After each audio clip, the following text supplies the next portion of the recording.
कुर्बान मंगी साहब जी अकेडमी कुर्बान साहब सां मुंहिंजी तक़रीबन 30 सालनि खां मथे जी दोस्ती ऐं रफ़ाक़त आहे।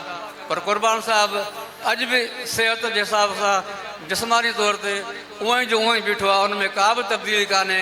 पर कुर्बान मंगीअ जो पोरियो जेको आहे उहो ॾींहों ॾींहुं तरक़ी कंदो अॻिते वञे थो। उनखे मुबारक हुजे कुर्बान साहब, अव्हांखे जस हुजे। अव्हां हमेशह तमामु बहितरीनु कमु कयो आहे, हमेशह नौजवान लॻंदा आहियो। हीअ वाहिद मुंहिंजे ख़्याल में असांजे ख़ैरपुर शहर चऊं या इलाइक़े जी शख़्सियत आहे जेका सभिनी सां मुहबत ऐं भाईचारे वारो जेको रिश्तो आहे, जेको बि कुर्बान सां हिकिड़ो दफ़ो मिलंदो इहो ज़रूरु क्लेम कंदो त कुर्बान मुंहिंजो दोस्त आहे, यानी जंहिंसां मिले उनजो थी वेंदो आहे।